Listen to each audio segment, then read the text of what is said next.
Hello, Radhe Radhe, Ram Ram सभी के लिए, राम राम।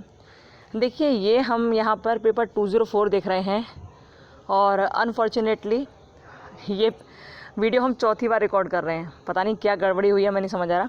वीडियो वहाँ अपलोड हो ही नहीं पा रही है, तो ये चौथी बार रिकॉर्ड कर रहे हैं। और ऐसा होता है कि थोड़ी हो जाती है, बंद हो जाती है, मतलब चल नहीं रही है वीडियो, ऐसा हो रहा है। तो 4th टाइम हम रिकॉर्ड कर रहे हैं और आशा करते हैं कि आप तक पहुंच जाएगी। ठीक है, तो ये पेपर 204 है।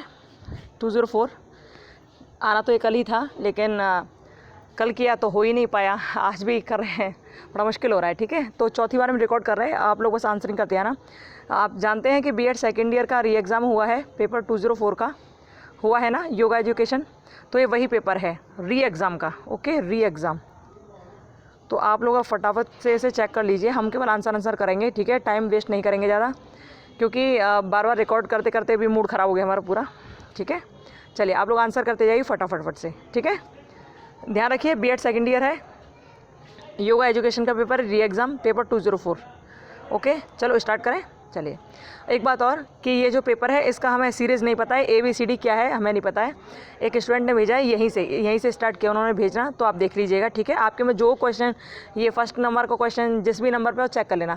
ठीक है, आपके क्वेश्चन जिस भी नंबर पे हो चेक कर लेना बस। ठीक है, चलिए, थोड़ा बहुत ही अंतर होता है, ज़्यादा अंतर नहीं होता है। आंसर करते आइए, फटाफट से करते हैं हम लोग। इसमें पहला क्वेश्चन है योग का महत्व, तो इसका D लगा लीजिए। ठीक है, इसका क्या लगाएंगे, D लगा लीजिए इसका। ओके, लगाते जाइएगा सभी, है ना।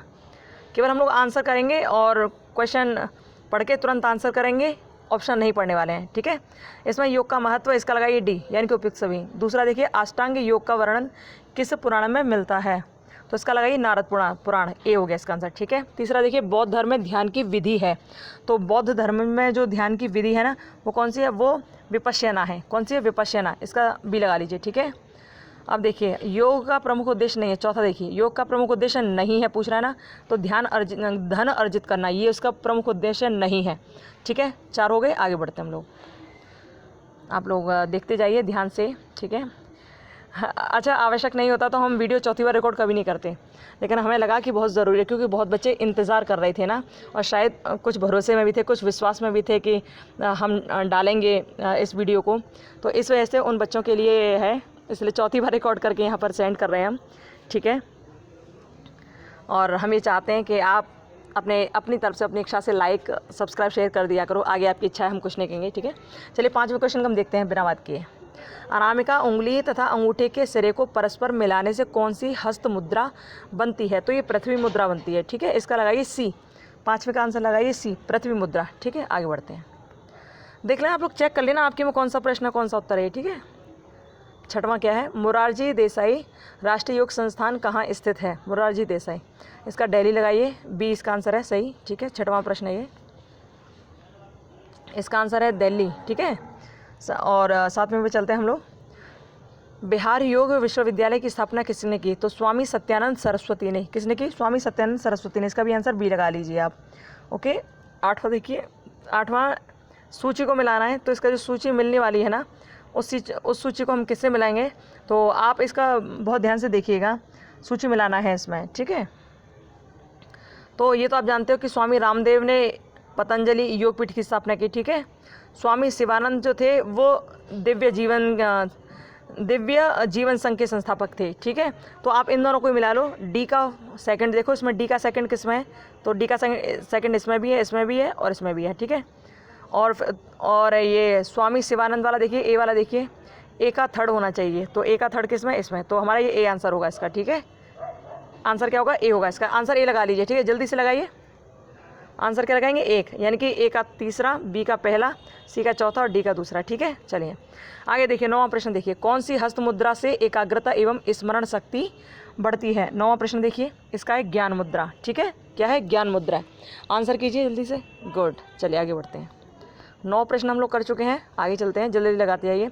ये बहुत क्लियर नहीं नज़र आ रहा है, लेकिन फिर भी आप कोशिश करना क्लियर देखने की, और ऊपर जो 3 पॉइंट होते हैं वीडियो के, तो वहाँ उसके द्वारा आप अपनी हाई क्वालिटी कर सकते हो वीडियो की। ठीक है, वैसे ये हमें भी खुद नहीं क्लियर नज़र आ रहा है, खैर जैसे भी आप देख लेना। ठीक है, इसमें लिखा है योग कर्मसु कौशलम, वही जो भगवान कृष्ण ने गीता में उपदेश देते हुए कहा था।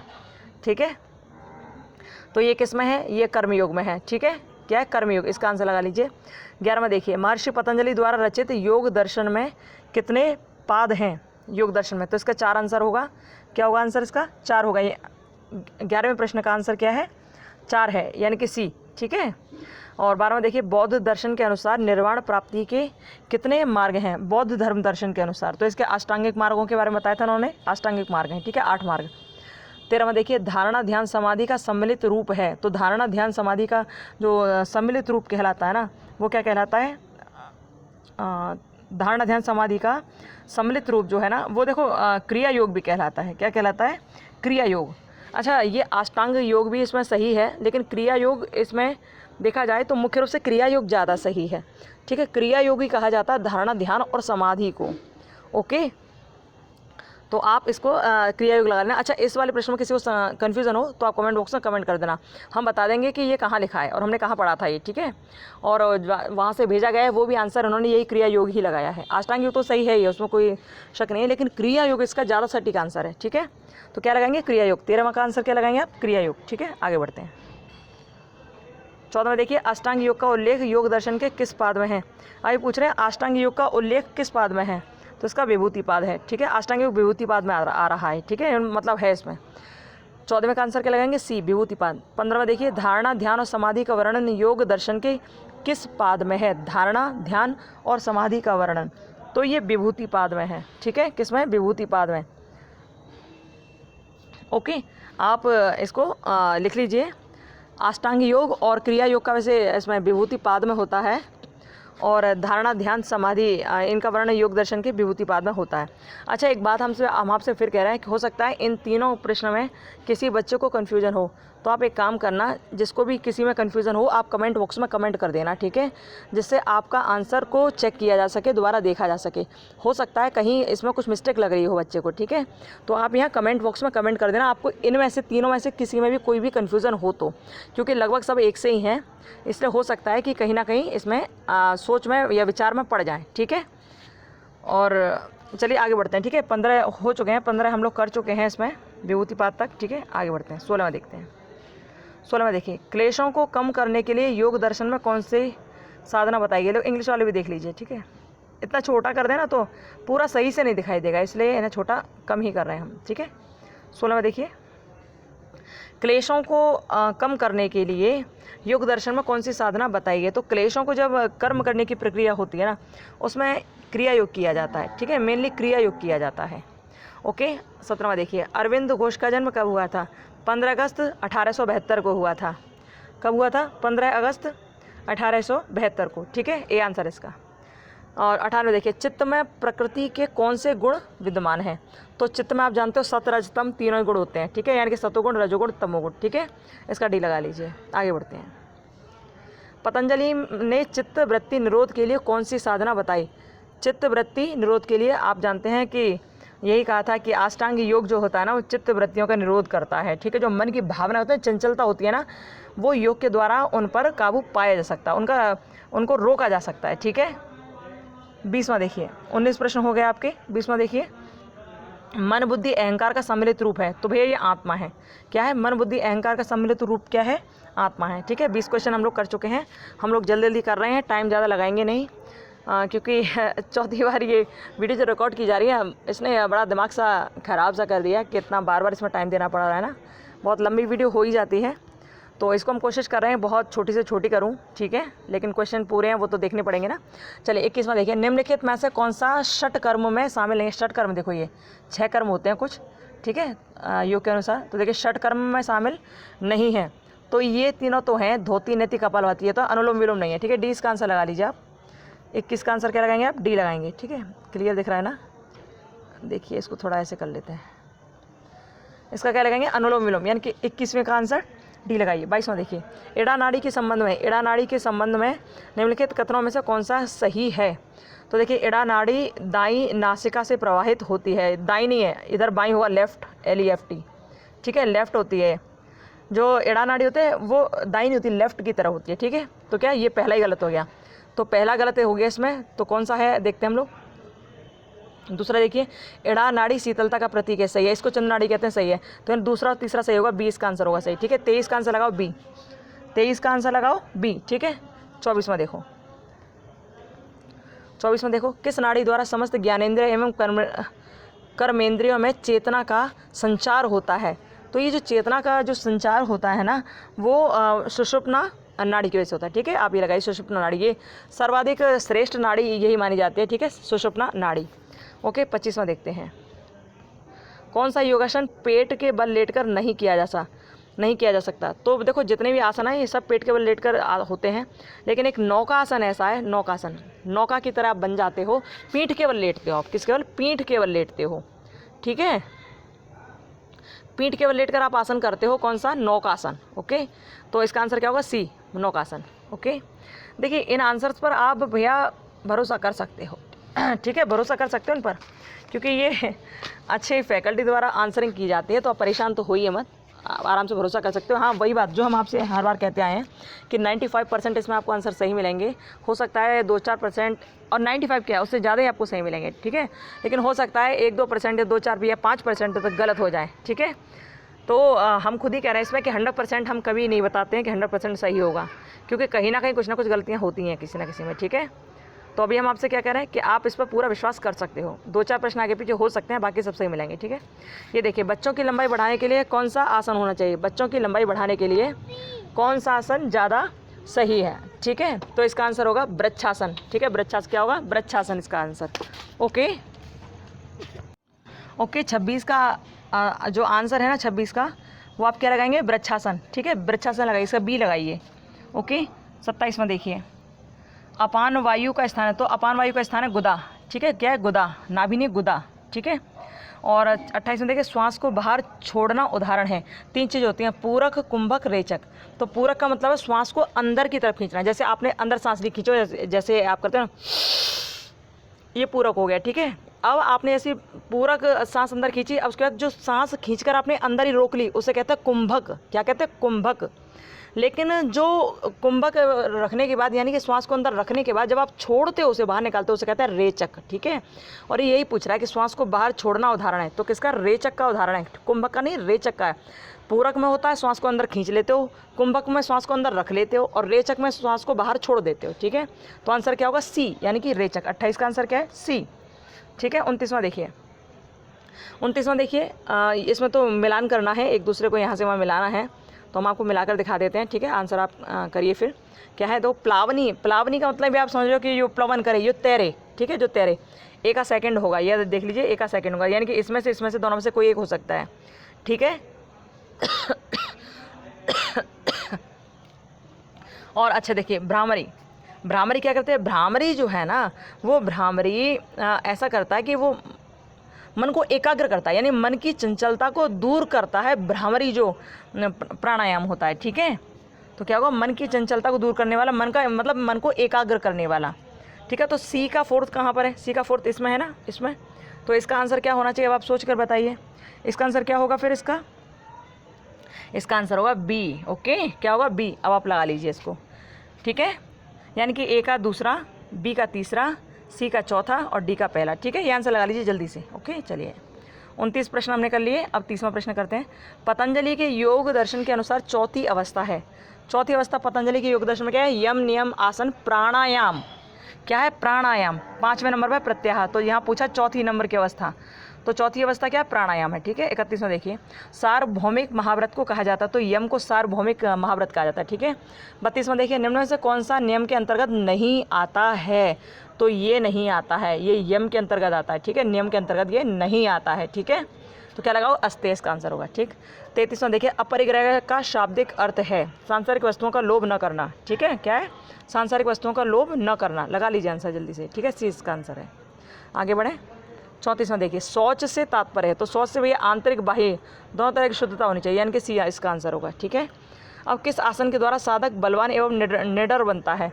क्या पूछा है? किस आसन के द्वारा साधक बलवान एवं निडर बनता है? तो पर्वतासन आप लगा लेना इसमें, ठीक है, पर्वतासन। पता नहीं कैसे इससे बलवान और निडर बनता है, हमें तो पता नहीं, बस ये बैठ के आसन होता है, हाथ ऊपर पकड़ के बांध लिए जाते हैं, ये होता है इसमें, ठीक है। इसमें मयूर आसन भी कहीं तक सही है। आप जानते होंगे वज्रासन वो होता है कि आपने रोटी खाई और रोटी खाने के बाद आप बस तुरंत बैठ गए अपने घुटनों केवल, वो होता है वज्रासन, ठीक है।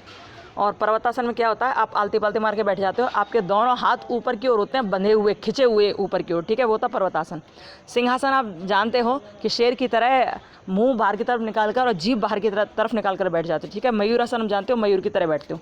इसमें पर्वतासन इसका आंसर लगा लेना, ठीक है। क्या लगाओगे, पर्वतासन। मयूरासन भी कहीं लिखा है जैसा उन्होंने बताया, लेकिन पर्वतासन उन्होंने आंसर सही बताया, ठीक है। चलिए चलें आगे बढ़ते हैं। Very good. चलिए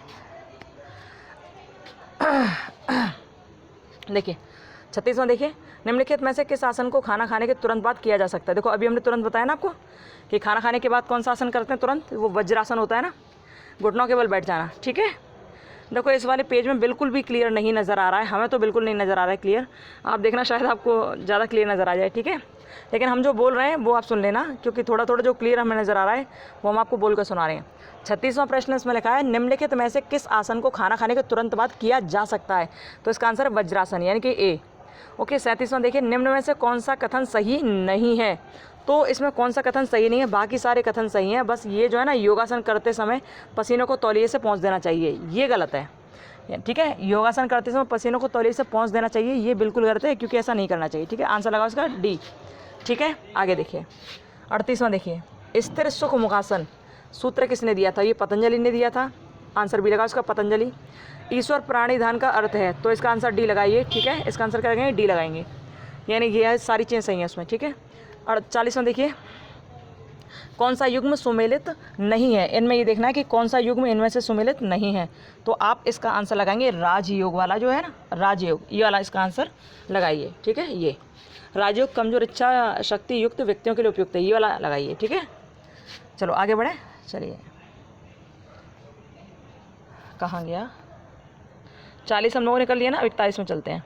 निम्नलिखित में कर्मयोग का कौन सा नियम नहीं है, तो कर्मयोग का नियम कौन सा नहीं है, तो भैया ना कार्य को आसक्ति से करें, ये एकदम गलत है, ठीक है। इसमें नहीं पूछा ना, तो भाई इसका आंसर लगाओ बी, कार्य को आसक्ति से करें, ये एकदम गलत है, ठीक है।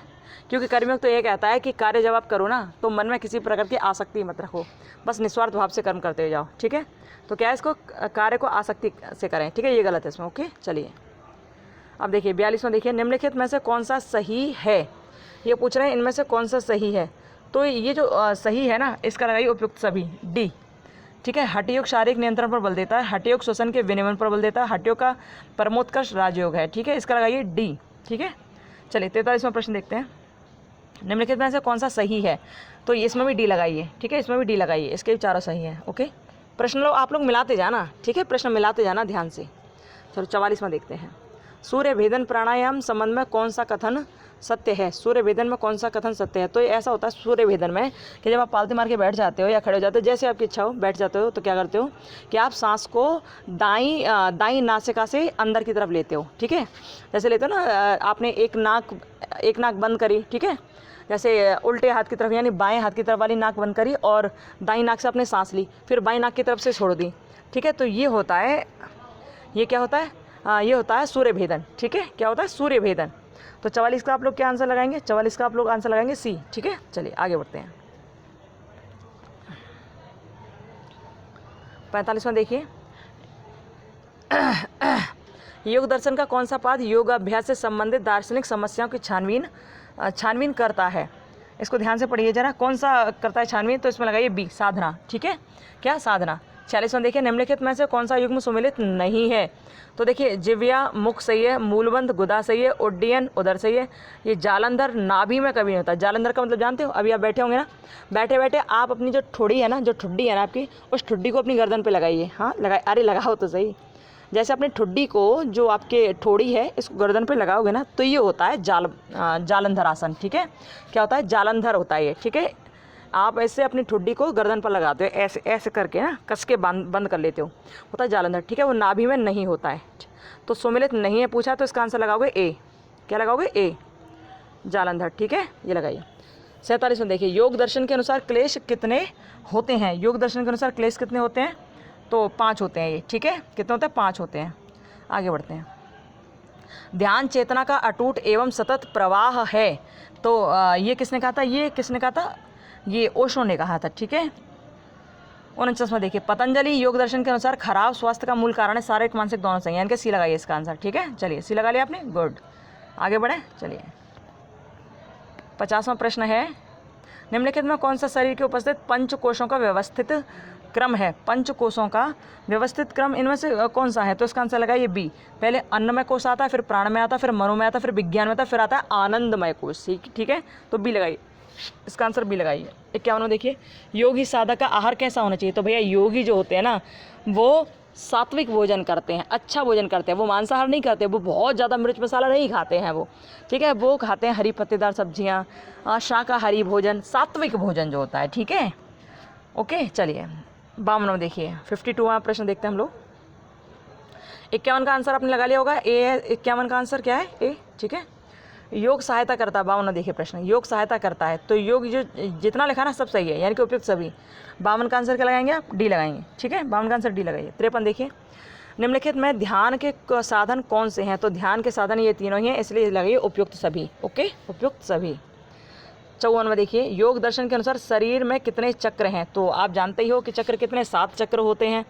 आपको सभी को पता ही होगा कि 7 चक्र कौन कौन से होते हैं। हाँ, तो इन पर ज़्यादा चर्चा करने की आवश्यकता नहीं। कितने होते हैं? 7 होते हैं। ओके, चलिए आगे बढ़ते हैं अब। 54 हो गए। 55 देखिए, भौं के मध्य कौन सा चक्र होता है? ये भी आपको पता होगा कि आज्ञा चक्र होता है। ठीक है, चित्त की वृत्ति नहीं है, तो चित्त की वृत्ति पूछ रहे हैं कि चित्त, इसमें से चित्त की वृत्ति कौन सी नहीं है? ठीक है, तो समाधि नहीं है।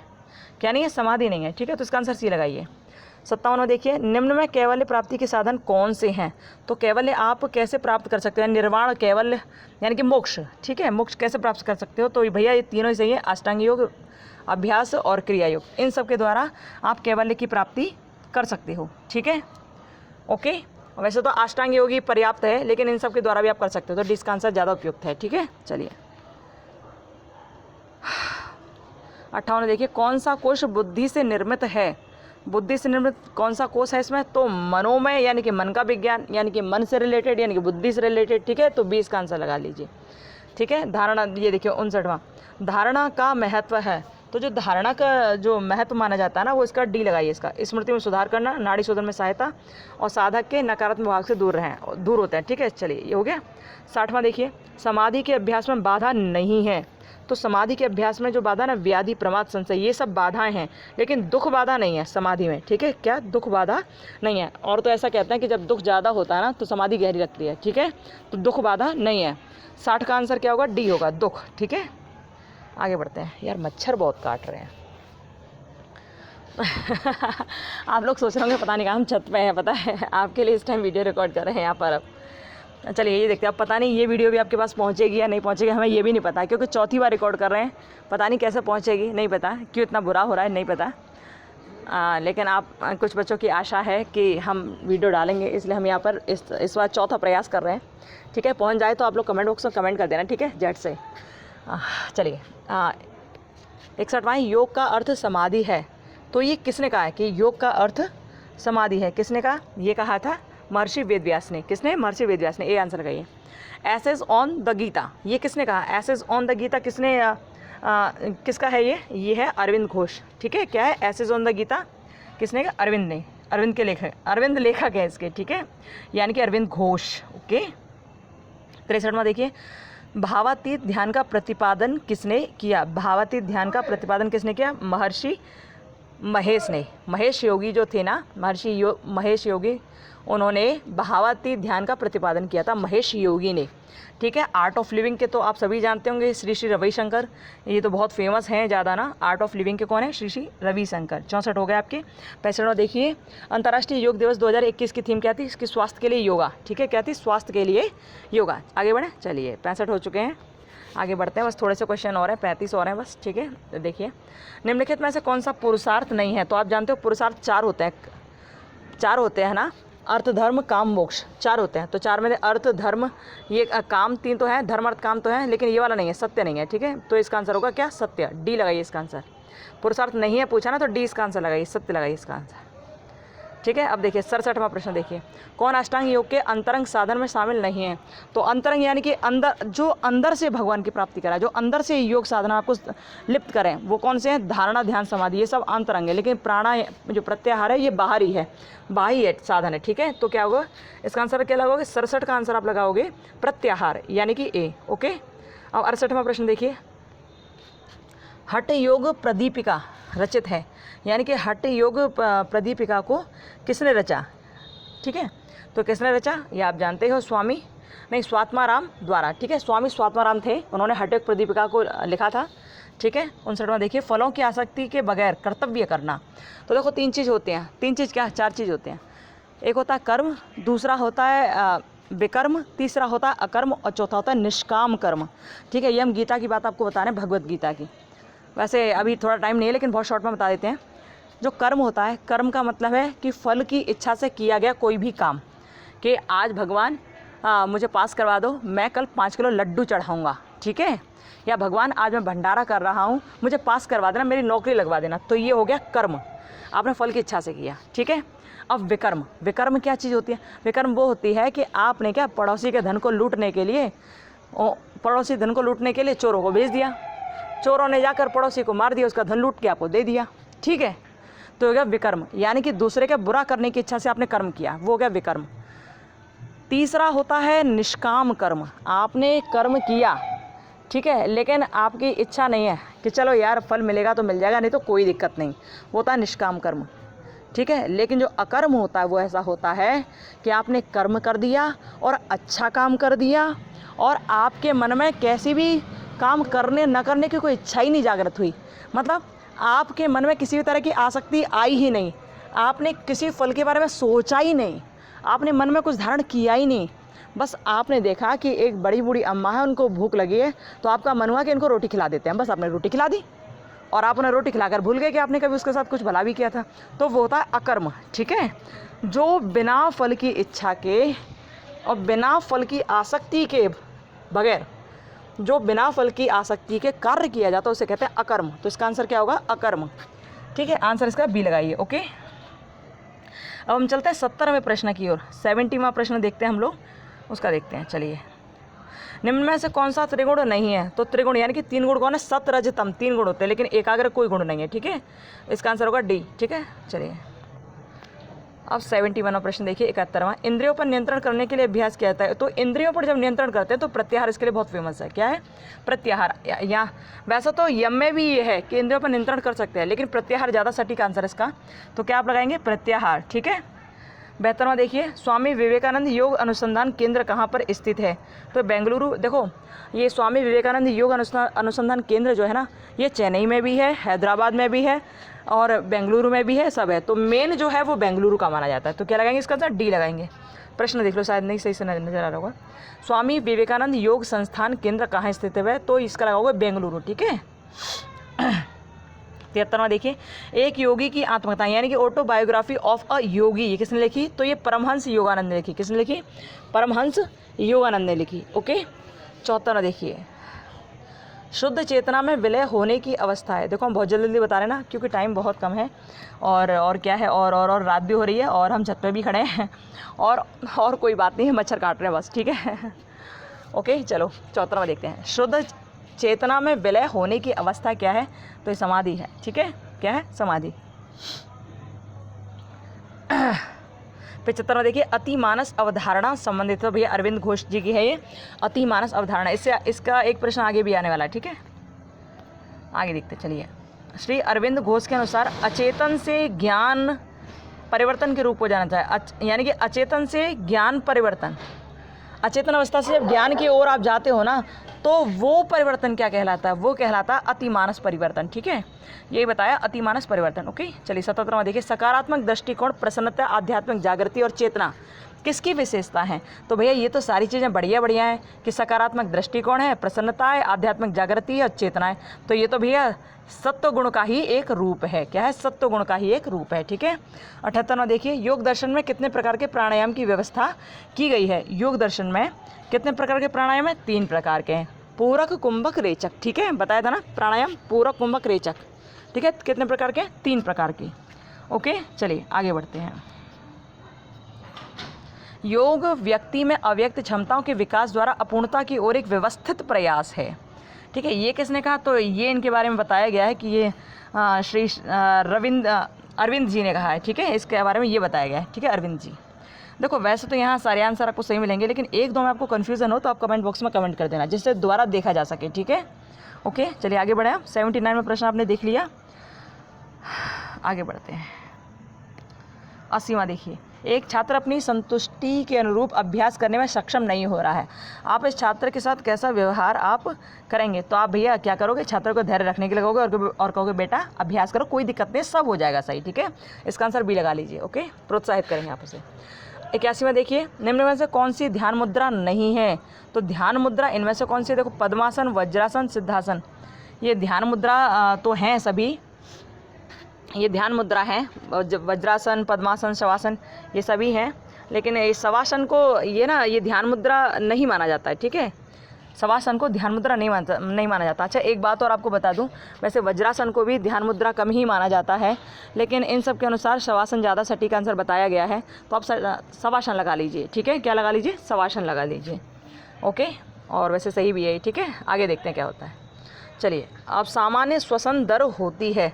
अब आपको सही से बताऊं कि जो सामान्य श्वसन दर होती है ना, वो 12 से 18 होती है। कितनी होती है? 12 से 18 प्रति मिनट। ओके, सामान्य व्यक्ति की सामान्य श्वसन दर जो होती है वो 12 से 18 होती है। अब इनमें से 12 से 18 बताओ कौन सा नज़र आ रहा है आपको? कोई नज़र आ रहा है कि 12 से 18 कोई हो तो वही लगा दें हम, लेकिन इनमें कोई सटीक आंसर कुछ दिख नहीं रहा, इसलिए इसका आंसर ये कहीं तक ठीक है, यानी 15 से 18, ठीक है। क्या? 15 से 18। ओके, और इसमें कुछ भी सटीक नहीं लग रहा है, तो इसका आंसर क्या होगा? बी होगा इसका आंसर, ठीक है, क्योंकि 12 से 18 क्लियर होती है, लेकिन 15 से 18 आए तो हम यही लगा सकते हैं, और दूसरा कोई नहीं सही नज़र आ रहा है, ठीक है।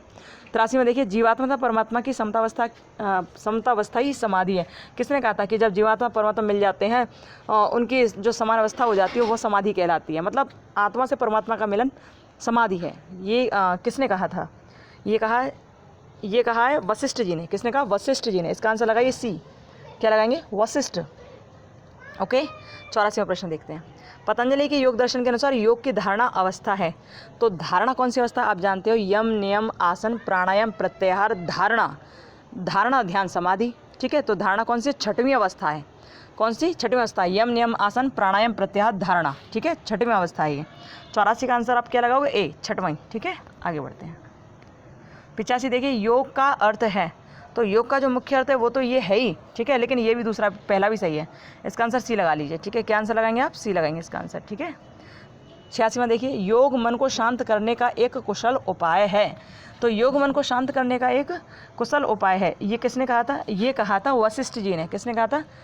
वशिष्ठ जी ने, ठीक है। 87वां देखिए, निम्न में से कौन चित्त प्रसादन से संबंधित नहीं है? चित्त प्रसादन से संबंधित कौन नहीं है? मैत्री, करुणा, उपेक्षा, ये तीनों ही हैं, अभ्यास नहीं है, ठीक है। तो इसका आंसर लगाइए 87 का डी। 87 का लगाएंगे डी लगाएंगे, ठीक है, अभ्यास नहीं है। ओके, चलिए। निम्न में कौन सी चित्त भूमि से संबंधित नहीं है? अब 88वां देखिए, निम्न में कौन चित्त भूमि से संबंधित नहीं है? तो मूड, विक्षिप्त, निरुद्ध ये हैं, लेकिन अविद्या नहीं है, तो अविद्या इसका आंसर होगा, ठीक है। क्या होगा? अविद्या। 89वां देखिए, पूरक, कुंभक, रेचक के मध्य अनुपात होता है 1:4:2। कितना होता है? 1:4:2, ठीक है। 89 प्रश्न हो गए। अब क्या बस 11 प्रश्न रह गए, फटाफट से कर लो, ठीक है। 90वां देखिए, वेदों को अप्रामाणिक मानने वाला दर्शन, ये जो वेदों को मानता ही नहीं है उसे कहते हैं नास्तिक दर्शन, और नास्तिक दर्शन में चरवाक, बौद्ध और जैन तीनों आते हैं, ठीक है, तो इसका लगे डी।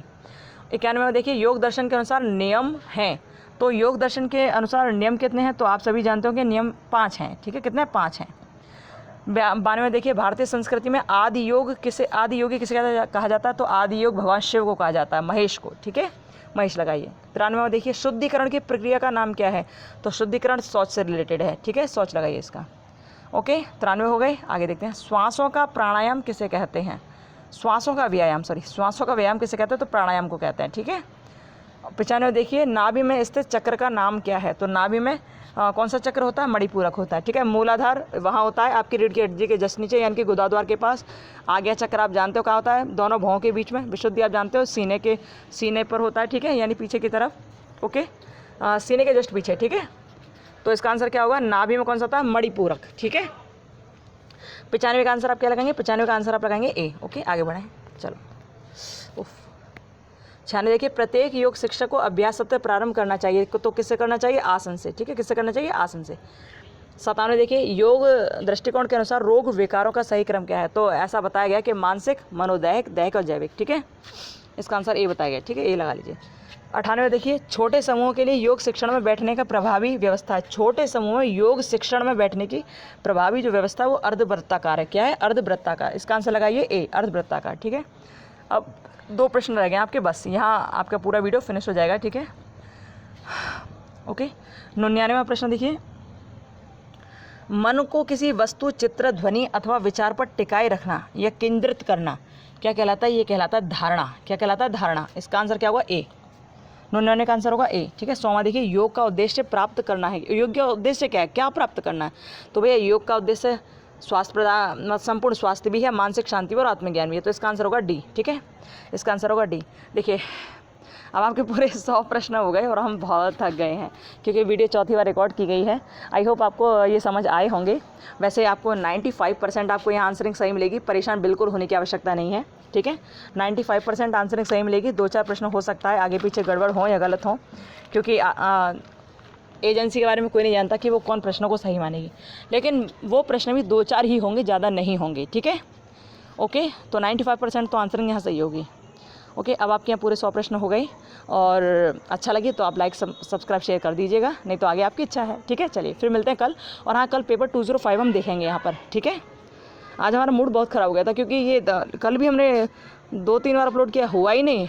आज भी क्या, मतलब वीडियो ही ख़राब हो रही है, बार बार हो ही नहीं पा रहा था, इसलिए चौथी बार करना पड़ा है। और ये अब नहीं हुआ तो फिर हम इसको नहीं करेंगे। ठीक है चलिए, ये चौथी बार किया है और हो सकता है ठाकुर जी चाहेंगे तो आप तक पहुँच जाएगा। ठीक है, बताना पहुँच जाए तभी। ओके, चलो मिलते हैं कल पेपर 205 के साथ। और कोई ज़रूरी बात होगी तो हम वीडियो डाल देंगे। ठीक है, 205 हम लोग कल देखेंगे कल। ठीक है, चलिए बाय।